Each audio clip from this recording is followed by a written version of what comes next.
It's time for Planet Green. We have launched. We've completely launched. We've started the show, and it is Planet Green Trees. We're about to embark 2 hours of medical marijuana and marijuana reform in Michigan. Attention, ladies and gentlemen, the Planet Green Trees show is underway with your host, Attorney Michael Komorn.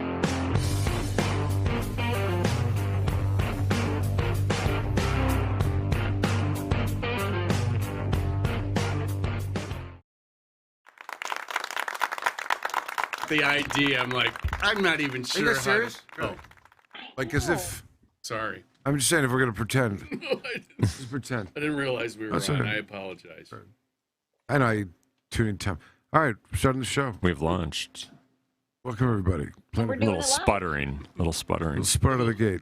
I can leave the room. No, I just. It was such good that is it for us today, and we will such leave good you conversation. with I just wanted to save it for. Well, it's not meant for the air. Sorry. All right. All right, so we got a show we're starting. It's Planet Green Trees episode number 542. Today's date is 42. It's a lot. Today's date is December 9th, 2021. This banana is what it's been named. We have John Sinclair joining us tonight.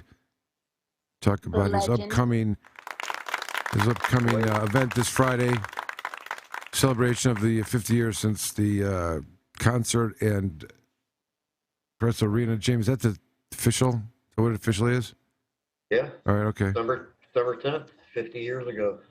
Are we It was talking also on a Friday. and Yeah. Okay, John Yeah. Stevie Wonder, Bob Seger. The list goes on. John Lennon. Yeah. All right, so we got a bunch of topics. We're going to go through those real quick, then I'll introduce everyone and we can get right into it. What time is he calling in, by the way, Jamie? I was telling him around 8:30. Okay.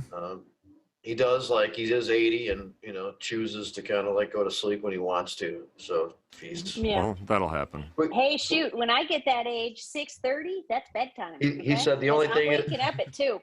That's the only thing that his appearance is contingent upon if he's awake. All right, that's fair. Maybe taking a little weed nap. Tell him not to watch until then so he's not put to sleep, okay? Just kidding.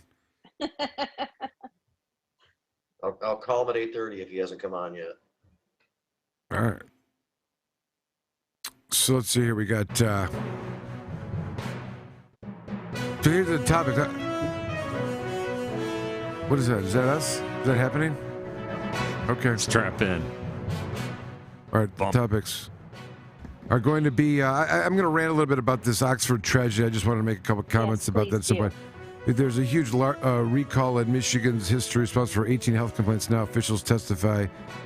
A lot more. I don't know. I'm surprised there isn't more fallout. We can discuss a little bit about the decision that was made. I think it's something that we can spend a little bit of time on. And then, of course, Governor Whitmer signs bills to help veterans and medical marijuana growers. I don't know if that's necessarily true, but we're going to explore all that. We'll find out. We're going to find out about all that. And let's introduce everybody. We have the Bunker Boys, Tommy, Justin, and Dangerous Dan was sitting over there for a little while. Are they still wearing the pink socks, or are we They are. mixing that up a little bit? Pink shirts or socks? They did not Got dress. them in the laundry today. No uniforms. They're not. They're off. They're violating every employee policy that exists right now. They've all been written up. Oh man! All of them. Justin, Dirty come Dan got written up twice. They don't really contribute a lot. I mean, to the conversation. They're better for the background and technical stuff. and keeping the audio going, if you know what I mean. All right. In the house, we have the one and only, and the founder of Michigan Parents for Compassion, Jim Powers. Good evening, Michael. Good evening, everybody. It is good to be here. I'm glad to be here and looking forward to the show. We're being joined in the studio tonight by and with Mike Fisher, homegrown. What is it? What's the entity? My company is Overgrow. Overgrow. Mike Fisher. Thanks for being here. Thanks for having me. Is that Jeff Frazier? Or is that an old video? I can't tell. Okay, good. All right. In the house here, we have the one and only rover in all things necessary here at Komorn Law, the myth and the legend, Steve Miller. Hello. Good to be here. All right. We're doing a good show. Okay. Man, I can talk later on break. I'm sorry again about that. That's sort of, Yeah, because I've feel got like- abracadabra stuck in my head. Want to reach out and grab you. Oh yeah. You know? All right. That's a good one. Just when you thought he couldn't put out any more great music, with that library from the 70s. There's another one. Right. Hitting you with another. Fly like an eagle. All right, looking up at the Zoom here, we've got, of course, I see. Let's go right to our Galapagos friend. I'm billing you for this conversation. I like that, Jeff Frazier. That's awesome. That's funny. That's funny. Jeff Frazier, how you doing, Jeff?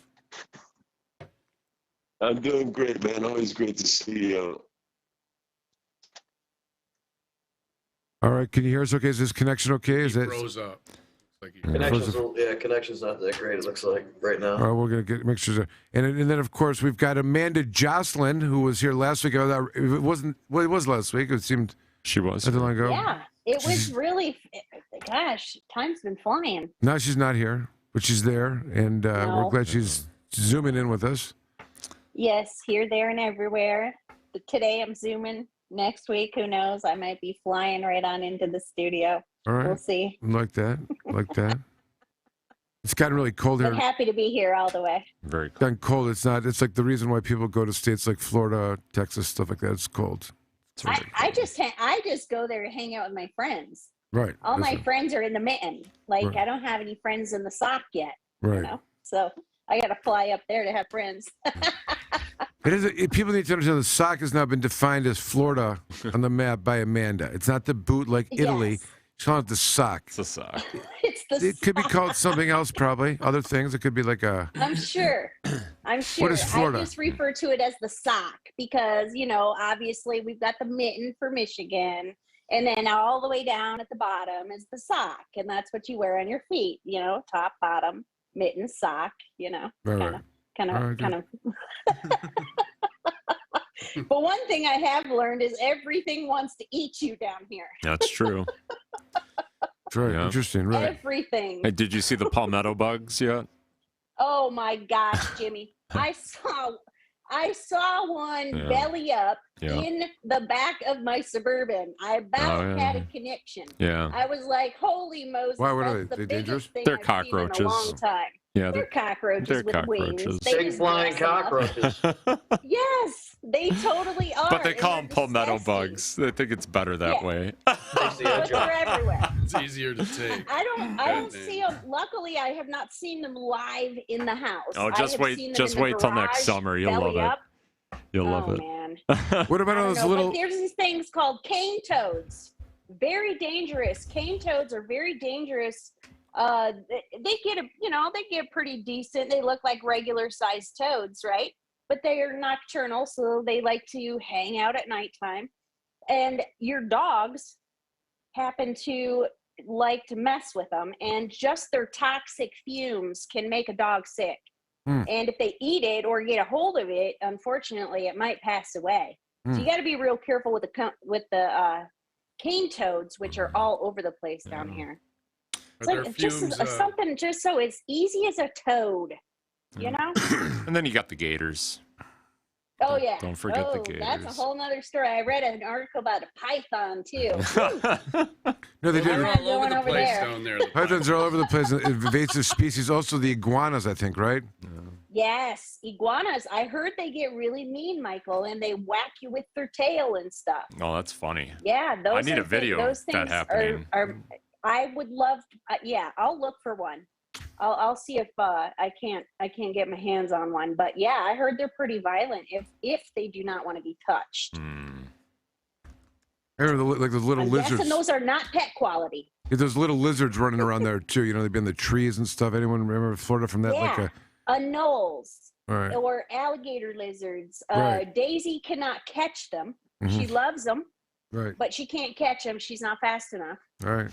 But there's little baby ones and then there's bigger ones, but they'll lose their tail if worst case scenario, but they always get away. They're so fast. They lose their But they're tail. doing push-ups constantly. They'll lose their tail, and then they'll do a And then they'll regenerate it, right? That's what they do, right? Yep. And doing Yep. push-ups is the. I read squids do that too. What about I don't know if that's octopi? a There's another fish that does it too. Yeah, I think of it. octopi. Octopi. Yeah. Speaking of octopus, Jamie Lowell's joining us tonight. And he was the one, of course, that arranged for John Sinclair. And I think he has something to do with putting on this John Sinclair event. First of all, welcome, Jamie. Thanks for being here tonight. And tell us what's been happening with you and what we should know about this John Sinclair event before he joins us for tonight's conversation. This event is to celebrate the anniversary of 50 years since there was the original Freedom Rally for John Sinclair in Ann Arbor at Chrysler Arena with John Lennon and Yoko Ono and Stevie Wonder, Bob Seger, and a very long list of influential people and musicians. And while John was sitting in prison, and he was able to. We'll talk to him about it a little bit tonight, so you can hear it right from his experience. But he was like listening to the event on the radio. He was sitting in his cells, and he really wanted to market. He really wanted to do something, and without a lot of time, called around. And of course, there's a lot of friends and associates and people who want to support. So we found some space, and John got together some music that he wanted to have for tomorrow night. We got a really good caterer, local business, and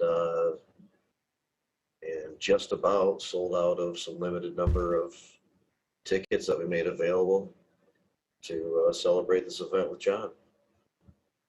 So That's awesome. Sounds like a great time. I'm planning on being there. We're planning on going down there. We're bringing our contribution from Canada Jam to the Heck yeah. donation. We have a big cardboard check that it may look fake. It could be fake. I'm not sure. I'll have to check it out. But Did you that's guys called ever forgery. See that movie Semi-Pro? yes, and that's exactly what I'm thinking about. Right. But actually, that was Happy Gilmore or whatever. Oh yeah. Right. Yeah. It was the guy who No, was wasn't from it? Flint. He smoked a lot of weed, and he won a shot, got $10,000 from Jackie Moon, who was Will Ferrell, and he tried to take it to the bank. It was a humongo check, and he's like, "Dude, they're not cashing the check. They say it's not a real check." And then he's like, "You need to go to a bigger bank, is all." Dukes was his name. First of all, the whole funny bit about that, they had no intention of ever paying that, and like put on this like contest without any intention that anyone would ever make the half court shot, especially this guy. And when he shows up at half court, it's like a freak miracle that he makes a shot, and they're like, so he's trying to figure out ways. Meanwhile, that is Kelly Leak from the Bad News Bears, that actor. If anyone remembers that, remember the kid on the motorcycle that shows up? And, Yeah, Bad News Bears. yeah, that's the guy that makes the half court shot and gets He was the best athlete in the He area, was. but he was such a renegade that it was hard to reel him in and That's make right. him part of a team. Yeah, They did it. they did. They were successful. They don't ever see the Bad News Bears when they went to the Houston Astrodome and played like in that one. Come on, that was like the Bad News Bears 3. No, I didn't. Come on, see Jamie. that one. Right, this would be your era, Jim. You're too young. The one dude tried to slip in the older, like, better players into the team. 'cause he was Probably. the sponsor. Yeah. Probably. There's always They like won without him. there's always like an underdog heroic story that's attributed to those in some way where they rise above and right because of the Bad News Bears. It's good baseball. Who was the kid with the terrible like Tanner or something like that? The kid was like I don't remember. remember there was like a foul mouth. Little scrappy kid. Right. It was like, it's an era. Not everybody gets it. You got to be at least 50 to understand what we're talking about. Seriously, it's probably that. There was a movie called The Sandlot that was really cute too, and it had like they were playing, softball and stuff. They were Really 9. not like the Bad News Bears. They were like 9 years old, and Kelly Leak showed up on a motorcycle, right? Like some Kawasaki, right? That's Bad News Right Bears, through the field and shit. right? So, right, But he could throw the baseball. He could. throw the baseball. It was Tatum, badass. Tatum O'Neal was the pitcher. How about that? Tatum O'Neal, right? And Because the coach was hanging out with her mom for a while he was doing that, he was teaching her how to pitch, and he remembered that when he took over this team. That's right. That's right. Like that's a timeless scenario because you don't get too often today. Like the drunk, drug addict coach of the Little League team that's walking around cracking beers. No, but I mean, there's a little character Right. that's been lost. That's there, a lost right? character. Like, That's a lost character.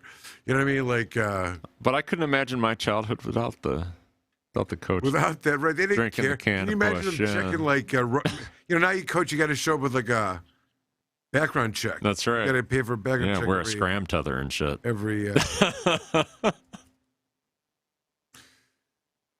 That's right. That's it. So I don't want to. I wanted to talk a little bit. I'm curious. If we can talk a little bit about this. About the Oxford circumstance, and I think there's a lot of different ways to take it on. We talked a little bit last week, and I don't know. I mean,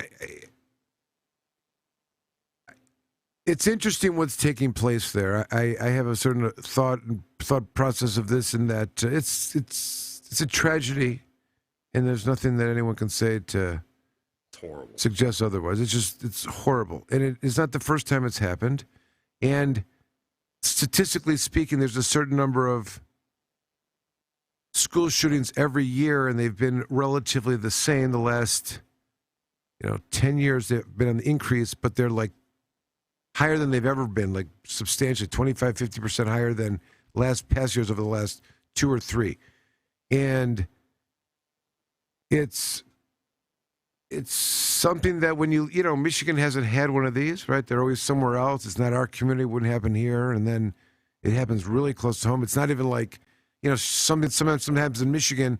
It's another county and you feel like, because you're from Michigan, but this is in our county here. I don't know, my county. Yeah, everyone here down here feels it. It could happen anywhere now. We know that. I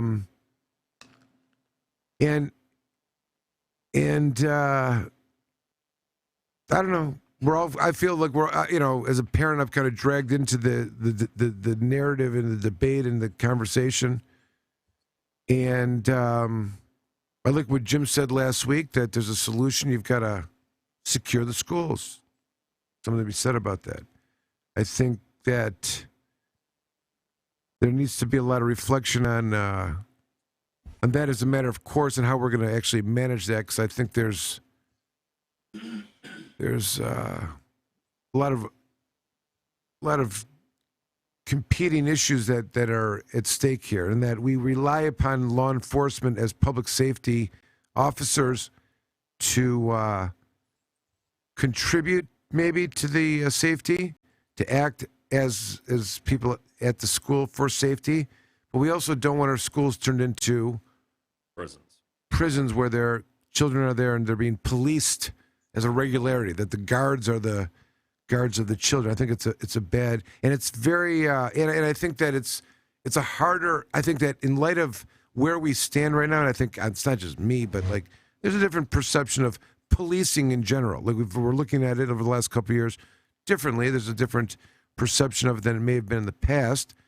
And I think that a concern that would exist is how many police we want at a school, what kind of presence do we want there, what does it suggest? Now, if it's just for safety, it doesn't have to involve a bunch of police. It may not have to involve a bunch of police officers. There's other things that can take place that are less policing. You know what I mean? But I'll tell you, it was like this happened. It was interesting. Here you go. My daughter's at a middle school. No, she's in elementary school. I have a daughter in the middle. One at the elementary school. They are coming back from lunch maybe, and one of the children says something like, they saw a police officer, and they said something to the effect of, they may be here to arrest somebody. That's what they said. And then the other kid says, no, they're not. They're just here to, for our safety. So the teacher reported this, I sat with him, I talked to them, I have to worry, blah, blah, blah, blah. So I'll be eavesdropping on their conversation some more and reporting to the parents. That's the whole reporting mechanism here. But obviously the kids, some had been, so one of the kids actually began to explain to the other kid, there was a shooting at the other school, kid. So they're up here checking this out. It may not have been the right way to tell the kid. I don't know. But putting that, But kids aren't dumb. well, one kid didn't know. One kid didn't know. But sure, but you know that, I mean, that's the type of thing these kids are going to talk about. Of course they are. And it's our job as parents to make sure we help to guide the conversation. Here you go. But the point I was making is the observation of the first kid that saw the cop wasn't thinking safety. They saw the officer as an adversary to a certain degree. Right. They heard to get one of us and take one of us away. I'm just saying it's a unique situation. Everyone, 7th grade, 8th grade, whoever. I think that, and it's an interesting time to have to talk to us 4th, 5th, 6th grader about trusting the police. It's just a weird phenomenon. I've had the conversation, as has my wife, with our kids about, what you post online. I mean, and it's so important because if you look in the news, and certainly us as parents, I know you've experienced the same thing, Michael, where our kids' schools are getting shut down because of these threats. It's a whole other thing. These kids they're making life-altering decisions, and most of it is just because it hasn't been explained to them. But it's tangential, obviously. I mean, the securing of the buildings, you don't need a bunch of police officers. I mean, Steve said it best. You control the entrances and you control the exits. Done. There was a recommendation by a person who happens to also be an attorney out of Flint, but he was saying something about, why don't we get just a group of veterans together and a private security company in which these folks are trained to of course de-escalate situations. They're not there to do anything other than just monitor the entrance, making sure that people are in and out, and the problem is of course going to come down to who's going to pay for it, right? Because these schools already already are way underfunded. Well, I mean, listen, you're right. I think it's one of the things that comes into play here, I think, which has to go without saying, is that doesn't the job title and responsibilities of a teacher, isn't that like change all this now? Like, they too now are at a school trying to teach and also have to now be thinking about and prepared for this. I think it goes to the thing that teachers should probably be, honored, paid more, whatever. I just think you're going to have to, it's the thing. There's not enough. Anyway, that's number one. Number two is you would think that there would be one of the reactions would be that every school is going to have some kind of funding for security increase. Okay, so the question is, where do you spend that money most wisely? Well, I like Jim's idea. You got to lock the school down in the sense that there's a point in time where it opens up. It was closed and there's nobody in there. It opens up. People come in. You got a metal detector. You got a metal detector screening. Yep. I don't know, 2 of them maybe. You got to get kids in and out or whatever. You have them come at different times or something. I don't know. It's a pain in the, because a lot of kids going through there could delay things. It will. It absolutely will. But you have to. All right, fine. You do that. You get them in. You lock them down. You shut the doors. They can't get out. Mm-hmm. And anyone coming and going from the school has got to go through, right? And it's one of the ways to do it. That's the best you're going to do. But anything else beyond that creates other kinds of issues. You have patrolling. South Park does a couple funny bits on this, but it's of course the extreme of, when you're, it's they're kids. You know what I mean? I know. They're kids, but we don't. But like you brought up last week, Michael, we don't want to have the bigger conversation as a society about what is the root cause of these types of problems. Okay, let's talk about that. Well, first of all, one of the things I want to talk about was the Charlie LeDuff railing on the leaders who are in charge of this and how they are fighting over airtime in the media and how it's ridiculous and silly. At one point, the two of them were blaming each other for not telling the other one what was going on. And we're getting some dessert tea. What are we doing? Just kidding. Do you want dessert? I don't know. I mean, it's fine. Yeah, whip that stuff up. So and it was just, to me, I was speaking in particular about, that morning when Bouchard was on CNN, the parents had taken off. Despicable. They never told me. First of all, it was despicable. In the article by LeDuff, he takes Bouchard's side on that, and I don't give Bouchard a pass in that regard. First of all, it's totally inappropriate for him to It's just the wrong thing. It's the wrong thing to say and do, and there's no benefit other than to give concern for the community that the people that are in charge are not. I also think that every single time he's opened his mouth where there could be some fault directed at law enforcement, he's blaming somebody else. And I think, as a matter of course, we know the following. Number one is that, and Jim thinks he wanted to charge the parents from the get-go. He may have. That was on the. I'm sure the second he found out, or at least the facts that it doesn't normally happen. It doesn't normally. He may be opposed to it. He may think that it's a stretch. But here's the thing: wouldn't it follow that someone in the sheriff's department had to submit a warrant request? So for them to say they have to respond. They submit it. It's going to happen at some point or not. To say that they don't know about it would be a falsity. What they said, and we don't know all the facts, but what they said is that they were never notified the warrant had been issued. Someone from the police side took it over and had it sworn to. It wasn't a prosecutor that did that. No, probably not. It was someone from the law enforcement community. But it's how can Bouchard say the warrant wasn't issued at that point? But doesn't the prosecutor have to authorize the charges? They authorize the charges.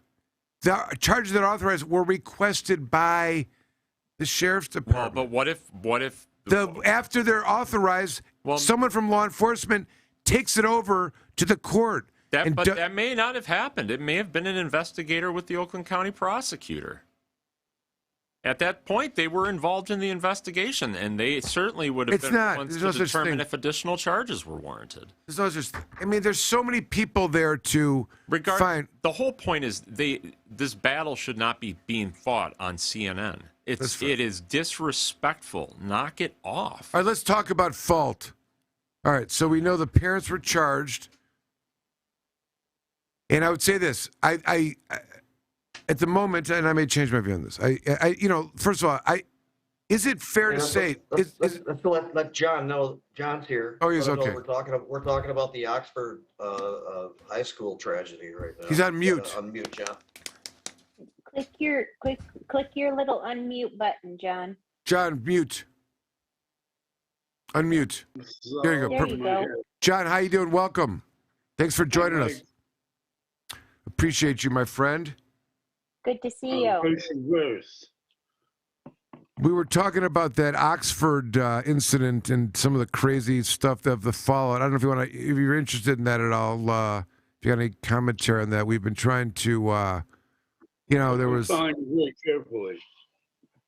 Well, I'd be interested to hear your thoughts. This is what I was just going to try to make this point, which was, it's happened a lot, obviously, and it's on the rise. There's always a consistent amount every year. The statistics tell us, but the last 3 years, it's like doubled, tripled. It's hit home. It's here in Michigan now. And if we're going to talk about it, we should talk about it not as it appears in other states. Other states it happens. I think we're a little all detached. It's a tragedy. It didn't happen to us. But here, it's more, in our backyard, in our community. My point is, looking at it from elsewhere, it just seems pathetic because nothing ever gets done. Another one's going to happen. And another one's going to happen. And it just seems, and how do you stop that cycle? Well, you're not going to get it by, illegal. Well, you're not going to get it. First of all, that's not going to happen. I'm just trying to be, I agree. If guns are going to be. You're going to keep having the problem. You got to face it. Get the fucking guns out of our lives. All right, I'm okay, but there's 4 billion guns on the street. Weed used to be. Let them bust down people's doors and get their guns. You serious about that? Okay, well, I don't know. I think, that's an unpopular position. I'm not saying that I don't think it would. The problem is, do you want the government as the only one having the guns and that being it? If they weren't allowed to have guns, it'd be something different. I'd rather have the government than the guy next door. Yeah. Yeah, if you got a beef with the government, you know where they are. You know what you can do to them. All right. So listen. All right, but let's talk about it for purposes of. It's a long. First of all, there's so many guns out there, it's almost impossible. I don't even know. But put that aside for a second. Let's just say we're talking about how to empower these schools, or what can we do to change the dynamics? Is it fair? I propose that it is to charge these parents. Is it fair to think about charging parents? And I say this: it's only going. It hasn't happened in the past. It's very rare that the parents are brought into this. The standard that has to be established. It's not just negligence. It's got to be something more than negligence, grossly negligence, or some kind of degradation of a duty that they have. But these facts may be unique to that. Now, I think, I argued, I'll give David Rudoy and I were... They caught him the gun. They caught him with the gun, right. They caught him the gun. They came to the school. They said, we will not take him home. The guy left. He went in the bathroom, got the gun, and came out and shot 30 times. You're right. So I agree. That is something that you would think that there's no way in the world there should ever be an explanation for that. There's no explanation. There's so many things. I mean, saying it's not enough to say, I didn't know. It's not enough to say that there were enough people here that should have, would have, could have seen it. Now, so that's what I want to explore. Is it, does it rise to the level of grossly negligent in the parent's position? Here's the thing. It's got to be factually specific. If there may even need to be more in the sense that the parents, I realize they gave him the gun, they let him have possession of it. That's one thing. Do they see that he's got issues and could do something like that? Do they know before they give him the gun that he's... Called him up. What's that? The school brought him in. I know. I'm saying to make the parents responsible, though, there's a back and forth argument that I'm suggesting, which is if you're a parent and you're sitting on that jury and you're a gun owner, is it and they're telling you that these parents should have seen their child as someone dangerous and capable of doing that? I don't know that most parents are going to take that leap there. I mean, it's easy to judge others that they should have, would have, could have. Prison time. What's that? Think about it. Give them some time in prison to think it over. Listen, I think that they're. That's what I say. Listen, John. I think that it's a good move on her part because it moves the ball forward. Something's being done. It's something instead of nothing. The parents being responsible. I also think that, in Michigan doesn't have a store your guns safely law. That's something that'll happen now. They'll create some kind of. And I do think, as a matter of course, most gun owners would say, even the most ardent defenders of the Second Amendment, that we have to be responsible in our gun ownership. Yeah. Not everyone can get a gun. If you got a felon, can't have a gun. You can't be intoxicated when you have a gun. And if you have a gun, you got to be fucking responsible. There's no ifs, and or buts about it. There's some involvement of training. If you're going to shoot, you're going to do it under certain rules of, and follow the rules. And the idea that a parent may leave a gun laying around because, their house can be broken into at any time and it's there, known or whatever, then it's not enough to say, I didn't know my kid was just going to take it, because you've now created a new situation that would be considered irresponsible. I think we have to... You've given a child access to a dangerous weapon. In this case, they bought him the gun. I know. That's insane. His gun. It was his Christmas present. I know. Jesus. I mean, Jim points out this. You would be allowed to possess a firearm on private property, probably, right? The crime is that they took it out of the house. Yes. And they didn't know about it. You know what I mean? And that would be something that if you're getting a kid a gun that he has access to, number one, then you are responsible, because he's underage, to make sure he doesn't take it out of the house, which is the only lawful place he arguably could possess it. And that's just criminally. Just the fact that he had unfettered access to it in the house is completely and utterly unacceptable. Right. It's irresponsible. And I believe, I'm not an attorney, but in my mind, it certainly raises to the level of grossly negligent. I don't agree with a lot of the shit that's gone on so far, but I'll tell you, I think those charges are completely appropriate for those things. This is what I think. I mean, here's a good question. Do you think the responsibility is on the parent more to identify that he has severe psychological conditions and could pull this off as a matter of course, okay? Because that, I think... The fact that they had the two combined, well, they had a duty to tell these people, especially if they were going to let him loose in the school, that he had unfettered access to a firearm. Stop. I'm just saying, because there's two different things here I want to make a point of. One is asking a parent to see the signs.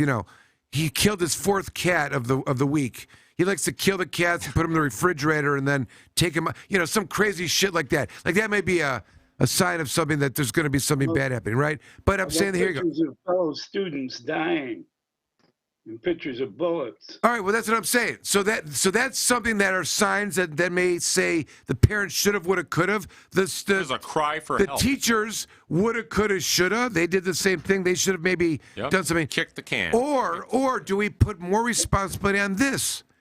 That with some kind of ease of access, this kid walked out of the house with a gun in his backpack into a school. Now, there's failures all around. Forget the pictures for a second. Yep. I would like to think that the responsibility at that point doesn't require some psychological analysis of anybody, but there should be a responsibility at that point. There's got to be, if you're having a gun in the house, that's what I'd like to think is more responsible. And who's going to be to blame? You got to put it on the people that created that risk. You know, what's that? The mothers. What did this guy and Kyle Rittenhouse have in common? Two things. One, as you pointed out, an adult giving a child a gun, but they both have vociferous MAGA mothers.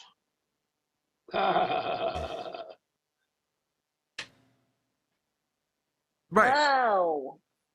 It took me a minute. I was thinking you were talking about a dinosaur. Like, what the heck? Well, I mean, another concern that's underlying with guns aside, mental health is an issue. Okay, so you can deal with the guns. Let's pretend for a second you wipe all those guns off of the face of the earth. With you know, in reality, they'll never ever happen. And also, bad guys don't give a shit if they have a permit. You know. It's not like, you know, if I'm going to go shoot something up, I'm not going to go purchase a gun, which some of these dumbasses have. But, you know, I'm not going to go and get a permit for a gun that I'm about to kill 50 people with. Right. You know?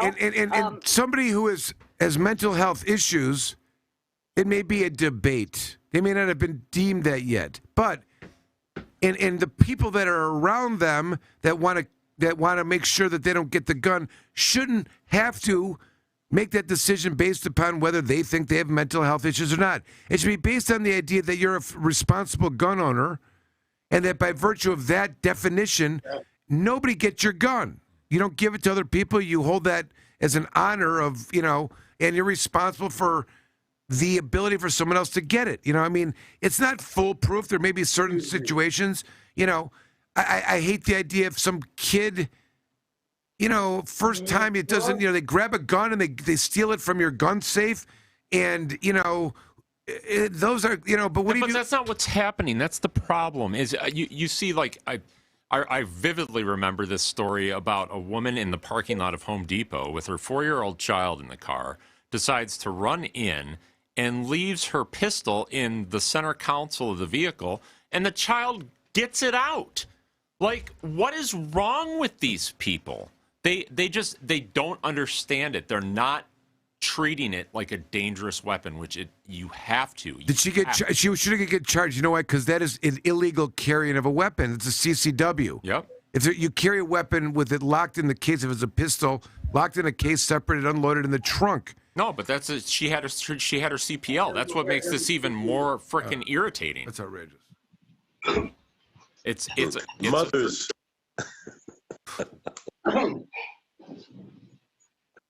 Mothers what? Jeff, it's the mothers? I'm telling you, there's the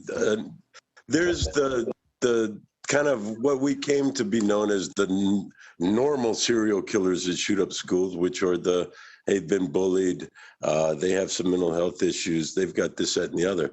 But you're starting to see these types of shootings closely linked to to MAGA, frankly. You make America great again? Yeah. Is that what you mean? Yes. I thought you meant mega mothers. And you say that in because of the, like, you know, posing with the AKs and stuff, or what leads you to that?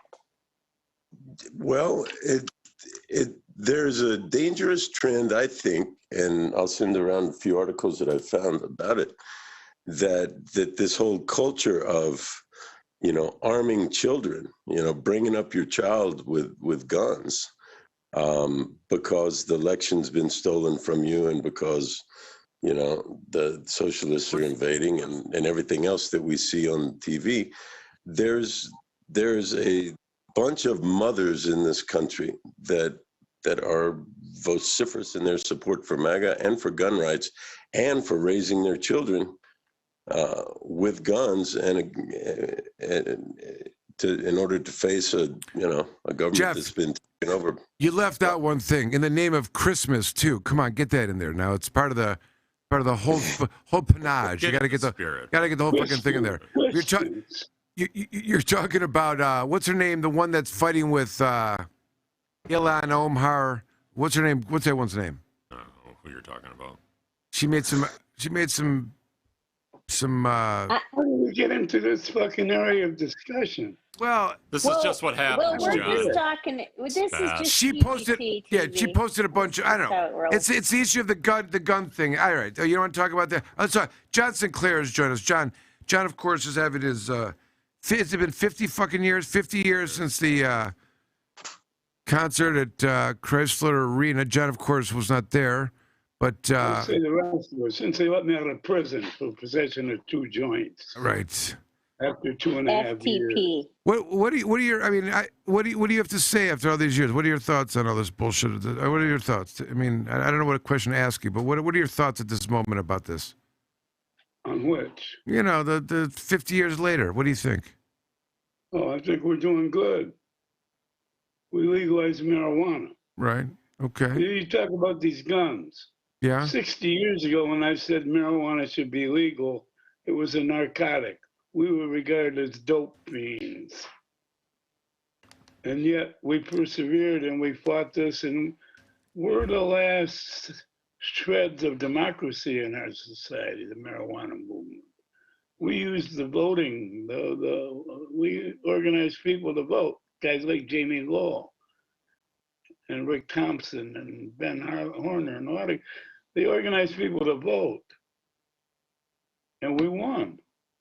Why don't we start putting the gun issue on the fucking ballot? 50 years from now, they won't be doing this anymore. This is what I say. I hear you. There's nothing I would like to see more in this society than to get these fucking guns out of our face. I hear The only you. thing they're good for is killing people. Amen. What if somebody comes and takes your TV set? You're going to kill them? Right. Buy another fucking TV set. I think some of this is cultural as well. There's It's all cultural. What do you mean? You're living in a society. Right. It is all cultural, John. It's the gun and the American spirit are co-joined almost. Inextricably linked. That's why it's such an ugly fucking country. Yep. That's why we're always going all over the world fucking with other people's lives and cultures. Because that's what it is here. You got a gun, you go shoot somebody. That's what they're about. So if you got a joint, you smoke it and get high. That's its nature. Well, let's delve into this a little bit more because I'm gonna agree. I be so emotional. This is one of the biggest issues that I have in my life. Is what, the gun issue and the marijuana? Get rid of the fucking guns. I'm 80 years old. I lived my whole adult life with the police busting in our doors and taking our weed, our money, sending us to prison, taking us to court, putting us on probation. Well, at the same time, the people with the guns are promoted and idolized and thought highly of. What's the meaning of this? I don't get it. If I had a gun, it would be to shoot somebody. I wouldn't dare have a gun. So I'd shoot a motherfucker in a minute. Right. It's like when Nixon created the Controlled Substance Act and put marijuana on it, there wasn't the same thing happening with the Second Amendment. It was the opposite. You had the NRA, which probably, born out of that same kind of thing and protecting your rights. It even probably played against the, the silent majority or whatever, those that Nixon, sold it on fear and why you might need a gun, But, I mean, John, you do, as evil as the United States has been historically, and as terrible as it's co-joining to the weapon, and born out of a lot of carnage, right? A lot of carnage over the years. Do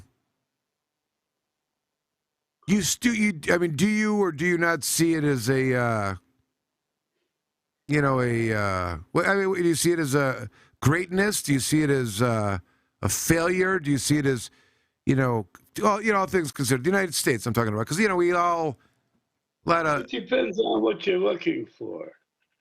Understood. This is a country where they use the guns to steal the country from the inhabitants. Sure, that's what I'm saying. Kill them all, and to kill their food sources. And use slavery to build up the country. And that's the next step. Then they brought the slaves. The slaves couldn't do nothing if they didn't have a gun on their ass, because they would leave. Right. So we got all that. We. What do you think about this situation? Just as discussion, but what do you think about a situation where you have like a single lady lives downtown? Do you think that single lady lives downtown by herself should have some means of protection? Depends on what she's doing. Is she in crime, a criminal? Well, no, she's just a college picking up student. people? She's a waitress and she's a college student. So she wakes tips and she has cash on her. So she walks to and from, she's just a regular girl. Right. I'm not going to tell anybody what to do. They can do whatever they want. That's their business. It's legal. Here's something that's real. Want to hear something real, John? He's talking about it on a cultural level, how ugly it is.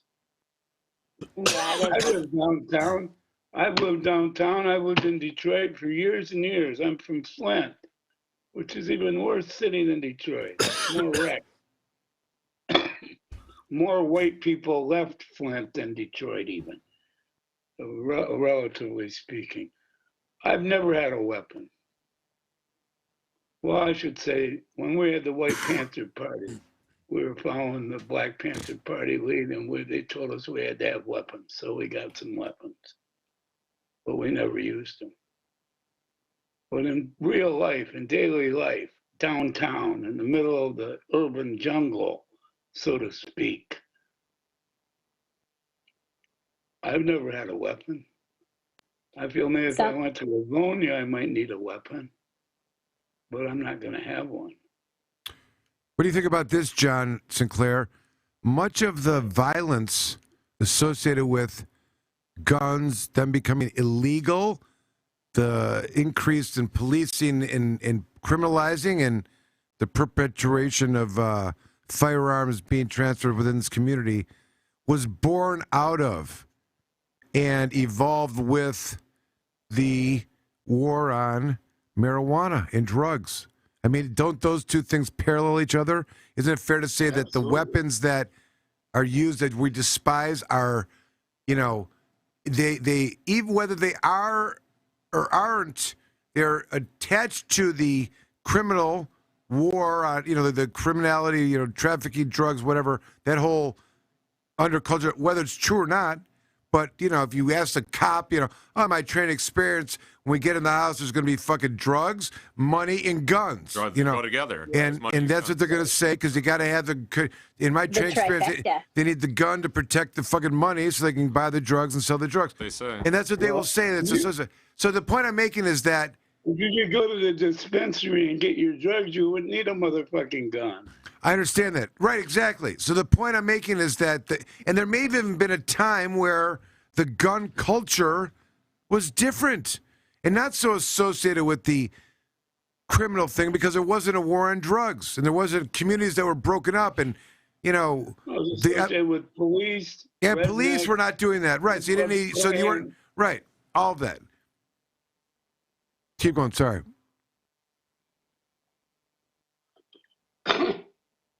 John, so you connect the two? I mean, there may be, like, we may be speaking better about guns in 2020s, you know, from the mid 1960s and 70s, if there hadn't been a attack on marijuana. You know, like all those communities that, you know, it was born out of all that. You think that's a plausibility? You think the intentions of what happened with the guns was? I think the guns are a basic part of American culture. I think guns are what brought them here, and guns are what won this country for them. Guns are what they use to repel their enemies. You know, it's an important part of American culture. But it got sucked into the criminal element, and, you know, in a very cliche way over a certain number of years, and they've used it as a sort. I mean, look at it's not even true. Like, our biggest concerns are what we're talking about, not other. I mean, you know, there's violence. Trust me, but you know, this thing here is. This is not about, like. I mean, it's not so much about illegal gunplay, right? It's not like firearms out in the street where people are getting. It's a very complex issue. Well, this is about legal gun ownership and what's the responsibility. That's what I think, and you know, You're muted again, John. You're muted again, John. Up the air by mistake. Sorry. Are we talking about the school again? We came back to that, but what I'm wondering is, how do they get the guy and his parents in the meeting with the note, with the gun drawn on it and the bullets and the cry for help, and not even look in his backpack? If it was you or me, they'd be shaking us down for marijuana. John is absolutely right. Agreed, 100%. I think the superintendent of the school should be in big trouble. That's what's next. And imagine having the guy leave the meeting. They wouldn't make the parents take him home. No. They let him stay there. He went in the bathroom and he came out shooting. Insert Jeffrey Feiger. No, listen, I was talking earlier that I commend Karen McDonald for charging the parents because it's something that doesn't normally happen, and it creates this conversation about responsible gun ownership if it's going to happen, and who is accountable. And this can't be a way to do it. They can't say, well, we were there in 5 minutes, give us a break, 11 people were shot, 4 died, and that's good enough. That can't be a thing. That cannot be the best that we can be. It just can't be. It's got to be. Do so much better. It's got to be better, you know. And there's things that have to be done, and that's not. And that's kind of where it was left. So I think I like the idea that we're like lawful gun ownership shit. We're not even talking about. Like, John, I feel you on that thing about it. But if we're not going to, we're going to like just to engage another gun owner, you're never going to get them to agree to give up. Right? They're never going to meta stuff. That's all that's the larger complex issue. We all know that. These metal detectors, and no, it's not a great ideal solution. I get that. Put that aside for a second. But you can equip a school for $10,000 and then have some. And you immediately start to take. A kid got pulled with a knife, or there was a stabbing or something here in Metro Detroit. We had an article that I sent in earlier about it. This shit has got to stop, and we have to secure these buildings. I want to have this conversation. Is there to a concert at an arena? You'd have to be shaken down. Exactly. Is the conversation that there are going to be certain things that we're going to require of parents who own guns, and they're going to be held accountable? That's what I want to talk about. Of course, because that should be the conversation. And I'm saying, like, and I want to be able to say to an Advent Second Amendment gun owner things that they might even agree with in this. I just want to know what they are. Like reasonable things. We're not taking away your gun. We're not taking away your gun. No, but we should take a break because Dan was just in here yelling at me. Fine, we'll take a break. John, please stay with us. I got so much more to talk about. This gun thing is just fascinating now. Stay with us. We'll be right back. Listen to Planet Green Trees, episode 542. The Planet Green Trees Show. When you're charged with a crime, you need a real attorney. And here's just a few reasons why. The police, the courts, the labs, the drug tests, probation, the judges, the jails, the prisons, and the entire system is just one big machine. They have one objective. Take your freedom, take your possessions, take your money, take your children, control your life, and destroy your future. You only get one chance to hire the right attorney. One that will stay in your corner. One that will fight for your rights. One that will fight for your freedom. Choose an attorney that's experienced in fighting the justice machine. Attorney Michael Komorn. Knock out victories one case at a time. Komorn Law. Google it. komornlaw.com. The Planet Green Trees Show. Join the Michigan Medical Marijuana Association today. MichiganMedicalMarijuana.org. The MMMA is focused on the well-being and safety of medical marijuana patients. The MMMA site provides the most comprehensive and up-to-date news on legal issues, politics, research, cultivation, as well as the various strange products and methods of cannabis use. Come join the discussion with the most knowledgeable and passionate advocates in Michigan today. MichiganMedicalMarijuana.org.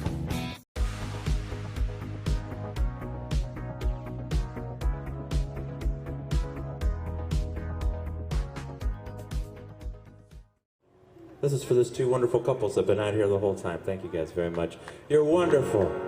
I look forward to seeing you all next year. We are the Fox and the Fiddle. Thank you, everybody. Well, I set out after 25 years of hanging out and drinking beers. Finding a life of my own out on the road. And the way we think life ought to be, all ain't the way now. As you can see, ours seems to be a lot less love to go around. Shining good from where you are, road away. You wanna be, keep on believing, soon you'll see it. Everything you wanted, that's how you live a dream. Fall right into your lap, it's my time since happened just like that. Never mind the things you're thinking. All you gotta do is, all you gotta do is believe.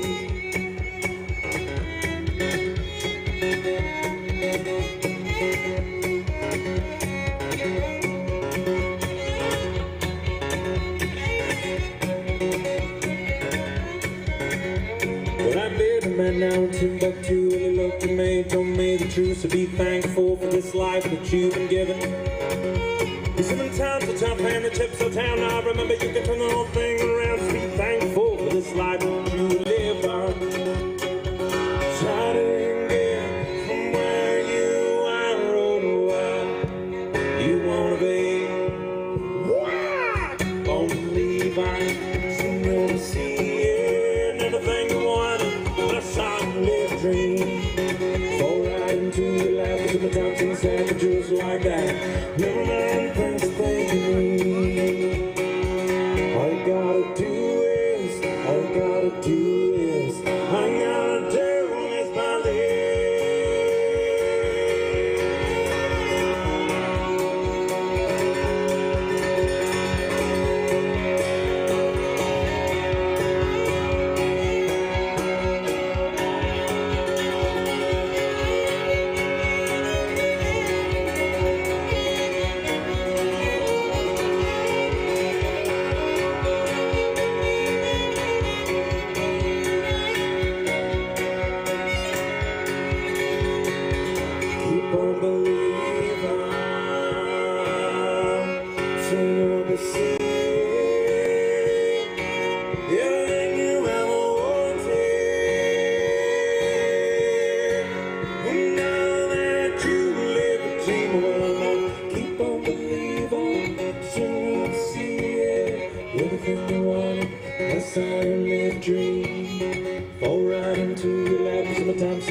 Just like that, never mind the things you think of me. All you gotta do is, all you I gotta do is hang on there with my leg. Whoa, whoa.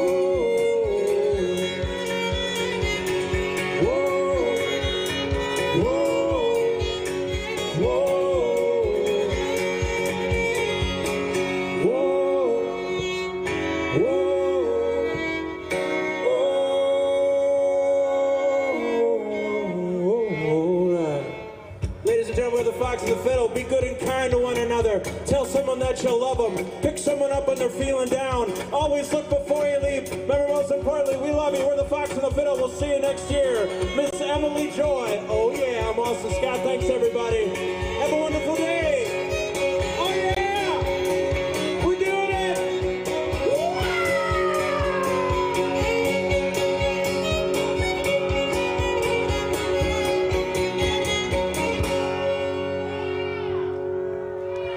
Thanks, everybody.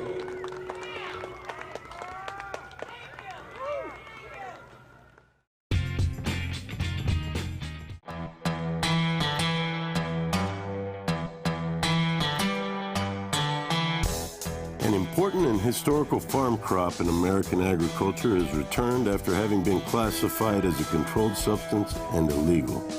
On December 20th, 2018, the President signed the Farm Bill, also known as the Agriculture Improvement Act of 2018, into law. The signing of the act was great news for the hemp industry, which amended the definition of marijuana in the Federal Controlled Substances Act. Hemp is now defined as the plant, cannabis sativa L, and any part of the plant, growing or not, with less than 0.3% THC concentration on a dry basis. The plant itself is no longer a controlled substance. Hemp is one of the most versatile plants on earth. From clothing, fiber, paper, building materials, hempcrete, biofuels, CBD, and medical uses, it has been a part of America's industry for over 200 years. Even the United States Constitution was drafted on hemp paper. The time is now. If you're thinking of getting in the farming or processing of hemp, contact our global experts, legal, and consultation teams to make sure that you're on the right road when you venture into the new hemp industrial revolution. Michigan Hemp Industries has been a leader and advocate for the return of the hemp industry, so come be a